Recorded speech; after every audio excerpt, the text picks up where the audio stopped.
Day 3 of the 42 ban on inter-district transportation. Welcome to the Lunchtime News with me, Wadulo Mark Arnold. Thank you for joining us. We now give you the Lunchtime News this 12th day of June 2021. Now, to start off, the business community operating in Kampala has been given an ultimatum of 2 days to ascertain whether they are fit to continue with their activities in accordance with the COVID-19 guidelines. Now, the warning has been sounded by the resident city commissioner, also a member of the Kampala COVID-19 task force, on an inspection tour in Kampala, noting a massive violation of COVID-19 guidelines. These are the details. Last week, President Yoweri Museveni declared a 42-day partial lockdown due to the increasing cases of COVID-19 in the country. The president directed institutions of learning to close as they observe the effect of COVID-19, giving the business community a leeway to operate with keen observation. The Kampala resident city commissioner, together with the leaders of the business community, have made an impromptu tour of the central business district to ascertain whether the standard operating procedures set against COVID-19 are being observed. At Chikubo Trading Center, the RCC was informed how Kampala Capital City Authority staff is violating these guidelines by allowing vendors to operate in the corridors, hence increasing on the numbers and violation of COVID-19 guidelines.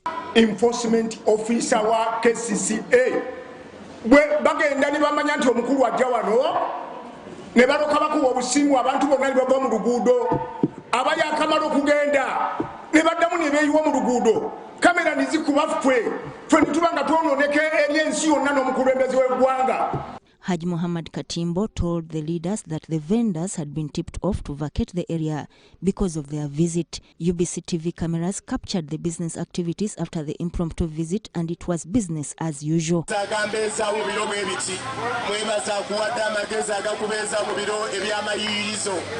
Observing that the COVID-19 guidelines are being violated, Kampala resident city commissioner Hood Hussein warned the business community to comply or write a report recommending their closure in 2 days. Chikubo downtown, we are watching you on CCTV camera.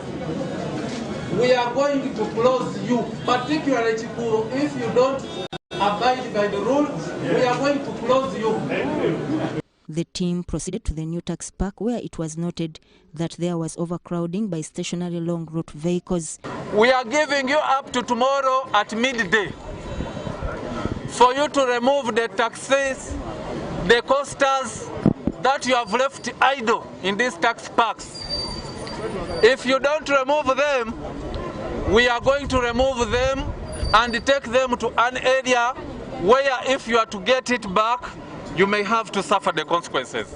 On their way to Kisenyi bus terminal, the team sensitized border riders how to maintain the standard operating procedures against the virus and interacted with drivers operating in Kisenyi Tax Park, advising them to maintain the standard operating procedures against COVID-19. Era njala kutegeeza buli muvuzi wa boda mu Kampala Central Division yaddala mu entwalira ddala nti olunaku olw'enkyo kukwatanga tolina sanitizer ku piki. Ne stage ogisiŋŋaana nga teyinaawo mazzi na sabbuuni, eyo stage tugenda kugiggalawo kubanga olwaleero RCC wa Kampala tubadde naye nga tutambula ku gulawundi n'atwongera ebiragiro. To those operating in arcades, there was no observance of the COVID-19 guidelines, with overcrowding imminent. This is the center of the further spread of this epidemic, and we are not going to kneel down. We are not in a cocktail party really, guys. We are recommending that Kampala goes in a lockdown. Me, I'm going to recommend, because the president has played his part. The leadership is playing its part of reminding people that the disease is real. The team proceeded to Usafi Tax Park in Kampala, where leaders were sensitized and warned against the dangers of COVID-19 and observance of the COVID-19 guidelines. At Owino Market, Ham Shopping Center, although a public address system was being used to warn people about the deadly virus, many were forced to wear masks. The Kampala resident city commissioner Hood Hussein is expected to write a report about observance of COVID-19 guidelines detailing how they have been abused. Sudat Kaye, UBC.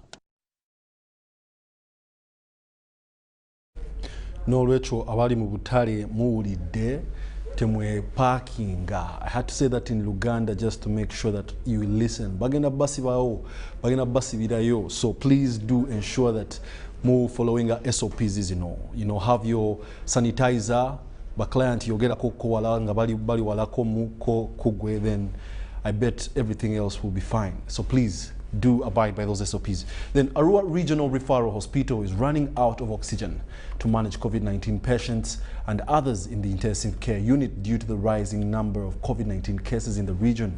The oxygen shortage is an additional challenge to the bed capacity at the COVID-19 treatment center, which only lies at 36, and chances are high that soon the treatment center might run out of space. These are the details.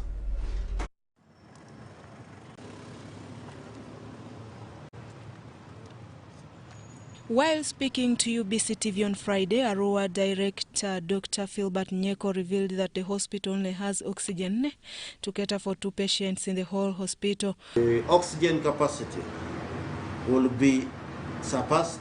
Our ability to provide oxygen for the hospital and the region would fail if we get just 2 more patients on oxygen. With this disturbing situation the hospital is embroiled in amidst increasing COVID-19 cases, the hospital management is now advocating for West Nile district to consider home-based care for mild COVID-19 cases to create more space for those in critical condition. Manage home-based care to take care of the asymptomatic and the mild cases and some of the moderate cases, only referring to us the severe cases so that we can take care of this one. In the COVID-19 treatment center is also a woman who has given birth, while another is expected to deliver any time from now, who all need oxygen supply. Despite the alarming fears about COVID-19, many people in Arua City are still reluctant in observing SOPs and wearing masks while in public places. The Bishop of Madi and West Nile Diocese Right Reverend Charles Collins and Daku stressed the need for the general public to adhere to the presidential declaration during the 42 days. Death cases have increased, which is worrying. The infection continues to increase, yet hospitals and health facilities are full, sometimes with no capacity to handle the patients.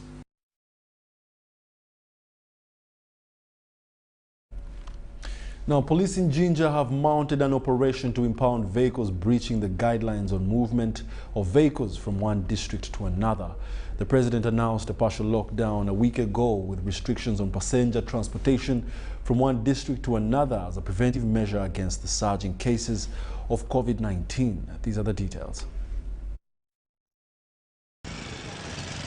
Security personnel in Jinja have blocked all entry points to Jinja City in a move aimed at implementing the directives against inter-district movement as a preventive measure against COVID-19 transmission.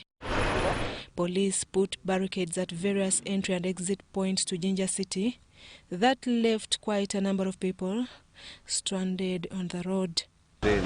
Idukira nti waneeno idinda egemagananibwa ni nairo buli kuseera district kuba tebasobola kutegeera nti ono tuwa idinda ono tuwa idinda tibali tubuza card but already we are in district inside. At both the new and old bridges, motorists were barred from accessing the city with only a few private cars allowed to move after being checked thoroughly. However, vendors who decided to walk on foot were also allowed to access the city center after explaining themselves to the law enforcement. The government yaliwadde tukolanga bwe yakoze mukono wakiso ne Kampala. Batuyambye tusaze ku mmere y'abantu amanda tetulina kye tufumbisa. At the taxi park, mostly at long-distance routes, there were no taxis, and the few available ones were also just parked. The taxi operators, including taxi drivers, have appealed to government to allow them operate mostly in nearby districts like Buyikwe, Kayunga and Mayuge, as it is the case with Kampala, Wakisa and Mukono, under strict observance of guidelines. Government etuwemere tusobole okufuna ekyokulya, otherwise agatali ekyo twidakola utwena akatiisa kubanga abasirikale bali kunjira baliko bati tojja iganga aye ate ng'ate Kampala abantu bali ku Bwentebe bali kwide Kampala badye Wakiso. Jinja City DPC Maurice Nionzima says the operation is aimed at implementing the regulations intended at curbing the spread of COVID-19. Tukiriza they are essential workers. Essential workers kitegeeza nti banga ba doctor, bakora mu kitongole ky'amazzi, abamasanyalazi, the banks, ate nabo balina clearance. The operation left motorbicycles and vehicles impounded with movement paralyzed.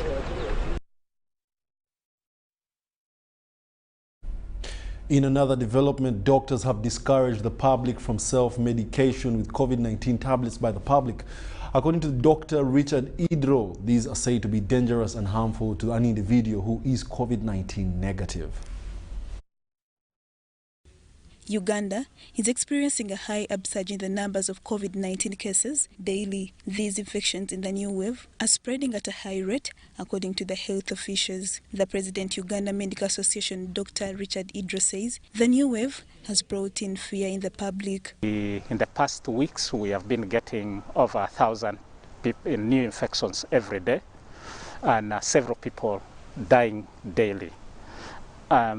This appears to have precipitated or brought about fear in the public, and has led to a lot of questions. What can people do? The doctor says over 80% of the public do not know whether they are affected by the disease or not, resulting to big numbers of people flocking pharmacies for self-medication. And then another 15% of persons have this mild disease, and most of this care can be provided at home. And these are mostly the people who are going to pharmacies to buy medicines so that they can be treated. But the other group who are going to pharmacy are buying medicines to hoard in case I fall sick, that there should be something. The drugs purchased for self-medication by individuals, many are said to be dangerous to negative COVID-19 individuals, causing more harm to the body. There are people who have been taking vitamin C that they are preventing COVID. They have been taking it for months. You are starting now to hear about abdominal pain, people having pains in the abdomen. The steroids, dexamethasone and prednisolone especially, these are very dangerous drugs. You take it for 2 or so weeks, your cheeks are going to swell. For one to undergo self-medication, Dr. Richard articulates minimum procedures to undertake rather than buying the medication. There's only a situation where you have somebody available, either in a family member, a friend, or in the community, somebody knows you are there. 2, that you have made a health center where you go, a health unit aware, that they can also check on you, or you can call them, that in case of emergency, you can reach there. He urges the Ministry of Health officials to carry out more awareness and sensitization about COVID-19 to the public. Lydia Chomkama, UBC News. Ginger, lemon, turmeric, warm water are some of the home remedies all of us should be having right now in our homes to be able to prevent, this virus to get within our respiratory system. So please ensure that you get yourself a lot of these products, and maybe, some other SOPs will help you be safe. So let's take a short commercial break and then we shall be back. Stay tuned.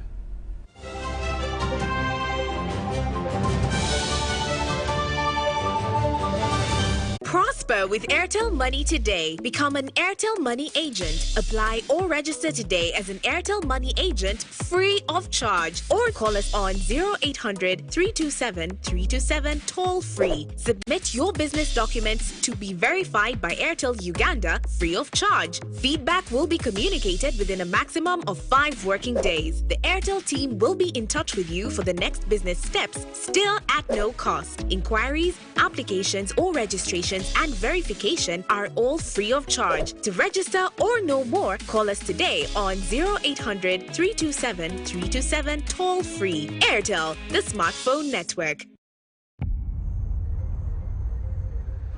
What does it mean to be closer together? It's taking the last bus home for a surprise visit. Closer together is strangers finding a connection.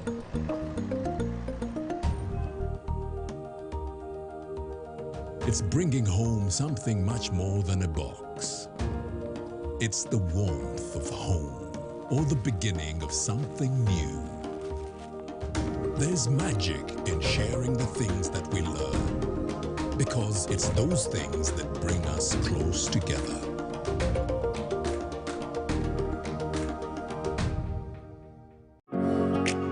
It's no secret that ICT makes learning easy. The strides made in our field could not be possible without it.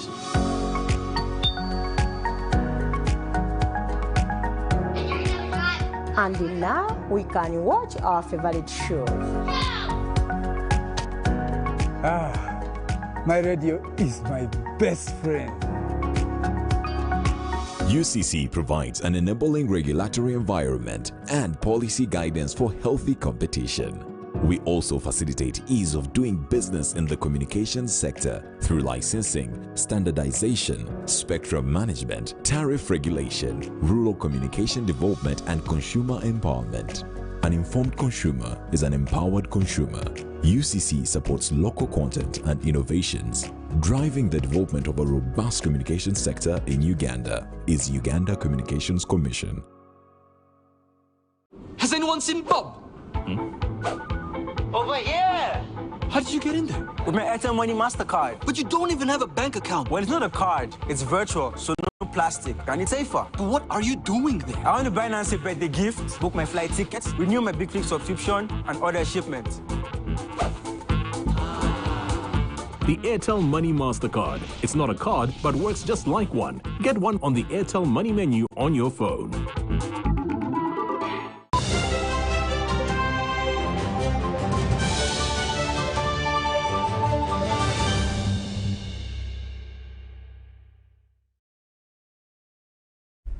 Welcome back. You're still watching the UBC Lunchtime News here on UBC TV, broadcasting live from Nile Avenue. Also on YouTube under the name tag UBC TV Uganda. Now we move to the world of business. The State Minister for Finance designate, Amos Lugolobi, presented a program-driven budget for financial year 2021-2022 that amounts to 44.7 trillion shillings. Economists believe that if well streamlined, the aspirations of this budget will be achieved only if priorities are met. However, David Walakira, a policy specialist and economist, believes that Uganda's debt burden is not a threat to the economy. Let's take a look. Uganda's debt to GDP stands at 63 trillion shillings, constituting 49.8%, which is slightly below the threshold of 50% of the GDP, above which a country faces a debt distress. The circumstances do not dictate that Uganda's debt to GDP ratio is a bad indicator because the economy continues to thrive. And domestic investment also increased by 13%. Governments can escape an increase of debt to GDP by cutting spending, but maintain spending on growth. Encourage central banks to cut interest rates for easy commercial lending. Governments can increase taxes as a way to pay off debt, though the increase in taxes should not affect GDP growth or affect consumers by diminishing their purchasing power. Furthermore, encourage growth through production and exportation. But in the same breath, I would not encourage discussions around debt relief. Debt relief signals laziness. It signals the idea that get the money, spend it sheepishly for some time, go back and kneel down. They will forgive you. In a study conducted by the World Bank, a ratio that exceeds 77% for an extended period of time may result in an adverse impact on economic growth, for which Uganda is still at average level. In the region here, our debt to GDP is one of the lowest. Okay? Rwanda is well over into the 60s, going towards the 70s, so is Kenya and Tanzania. It's not about the ratio. The question is also, what is this money doing when you borrow it? The national budget for financial year 2021-2022 will address poverty, unemployment and infrastructure for growth. More roads have been constructed in order to unlock the connectivity to cut down cost of trade. The total national paved road network has increased by 41% from 3,800 kilometers in 2016 to 5,400 kilometers today. We've had the standard gauge railway for how many years now? The talk, for some years now. That is supposed to be the silver bullet that will cut down cost of trade to transport our raw materials out and also help us. We're a net importer. Rehabilitation of the Tororo Guru meter gauge railway has commenced, and 79% of the land for the construction of the standard gauge rail has been acquired. More funds will be channeled to group-based targets in order to alleviate poverty. Each parish will bag 30 million shillings for a start. This is meant to support agro-industrialization. Get that resource, structure it into the actual channels that need to be going through there to give you the sustainable bits as opposed to handouts. Handouts have a connotation of free. They encourage the idea that this, my government has given me. The expenditure of borrowed money on mega projects that end up having shoddy work needs to be given much attention. For anything that goes wrong for a project around its beginning and then, oh no, the project is not ready, has no feasibility study, it should be an indictment to the development committee. That shouldn't happen. That should be the first goalkeeping for bad project planning. The National Budget 2021-2022 concentrates on the program-based financing. Ivan Kahwa and Sebida Andrew, UBC News. Furthermore, a professor at Makerere University, Professor Augustine Nwagaba, has described Uganda's just presented budget as an allocation that partially speaks to the needs of the Ugandans.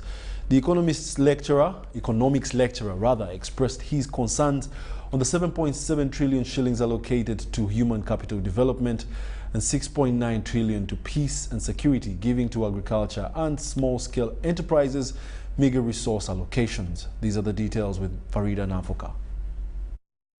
Following the presentation of the financial year budget 2021-2022 by President Museveni as the substantive Minister of Finance, who delegated his newly appointed State Minister for Finance, Amos Lugorobi, to unpack it to the 11th Parliament, members of the diplomatic corps and the wider spectrum of Ugandans who are watching from their living rooms. Economic experts are expressing reservations about the practicability of the budget they are describing bulgy. The budget, which is now taking grounds, is estimated at 44.8 trillion shillings. Putting other factors, it is comprised of domestic revenue figured at 22,425 billion shillings, equivalent to 13.8%, and 20,837 billion tax revenue and 1.588 billion non-tax revenue. The unpacked budget indicates that 7.7 trillion shillings has been allocated to enhance human capital development with effect from July 1st, 2021, which is the beginning of the new financial year 2021-2022. While 6.9 trillion was allocated to activities aimed at securing a peaceful environment for economic growth and development. 7 billion shillings has been allocated to ensure standards for agriculture exports and 1.67 trillion allocated to support agro-industrialization initiatives. Professor Augustus Nwagaba is a financial consultant, says the allocations made to spur economic growth in the agriculture sector and small-medium enterprises is a drop of an ink in an ocean. The budget, essentially, in my view, should speak to the needs of the people. So what are these needs? 76% of the population is in agriculture. About another good percentage is in SMEs, small and medium enterprises. But you find that the proportion of the budget that is going for agriculture is very small, is not commensurate with the people who are engaged in the agriculture sector. The budget speech also indicates that National Medical Store's budget has been increased from 420.3 billion shillings this financial year to 600.3 billion next financial year 2021-22 to ensure adequate supply and delivery of essential medicines and health supplies. Nwagaba says this way of resource allocations puts government in dim lights where it's perceived of budgeting for a specific class of people other than the common Ugandans. When you look at my village, you look at the school where I was educated, or you go to the hospital where our brothers and sisters and parents are going, you don't find the medicine in the hospital. The school, the teachers are not there. At the health centers, the health workers are not there. And when you ask the reason, there is no salary, there is no medicine. We pay taxes. The people, other countries have people who pay taxes. But then sometimes you wonder, why should you continue paying the tax when the tax you pay is not commensurate with the services you get? Uganda's debt soared to US dollars 17.96 billion as of 31st December 2020, which is equivalent to 49.8% of the gross domestic product. However, Professor Nwagaba holds the view that government should stop making expenditures on activities that do not make returns on the economy, a case in point, the bulging cost of public administration, and limit borrowing to investment in development activities. To contract debt and debt and debt, it will really eat up. It will eat up your budget. It will create a situation in which you are not able to finance other services. Where are you going to get, if your air collects 21 trillion shillings, out of the 21 trillion shillings, we are going to pay 38% of the entire budget, remember, to debt financing, paying the debts, servicing those debts. Where will we get money now for education, for health, for paying the nurses, doctors, the soldiers, police, and so on? And then remaining with some money to again cater for other emergencies. Of course, when another emergency comes, again, we're going to borrow. The budget provides for tax policy interventions which need to be implemented in the financial year 2021-22.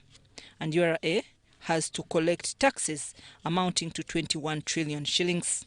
However, with the COVID-19 plague and the lockdown on some businesses like schools and hotels, experts say this money is going to be hard to raise. Collecting taxes is going to be very hard because when your ASS is going to collect 21 trillion shillings, they are the ones who know where they are going to get the money from. But as far as I can see, restaurants are closed. People at home. We have a pandemic. We are going to borrow $1 billion from IMF to continue running. The entire tourism sector is shut down. Development of integrated transport infrastructure and related services has also been allocated 5.1 trillion shillings and 1.1 trillion to development of energy infrastructure next financial year, 2021-22. I'm Nafka Farida and Daniel Lugemwa in Kampala.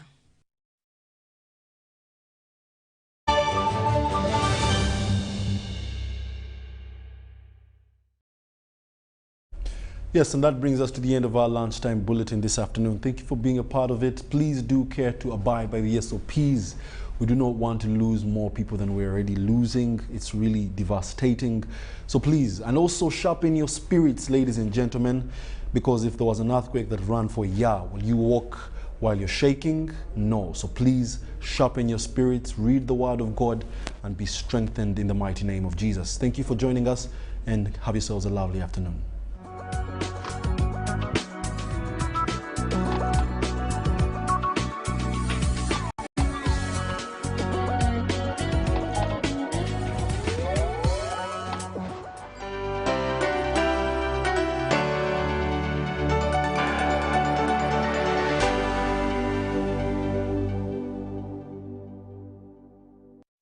Therefore, understanding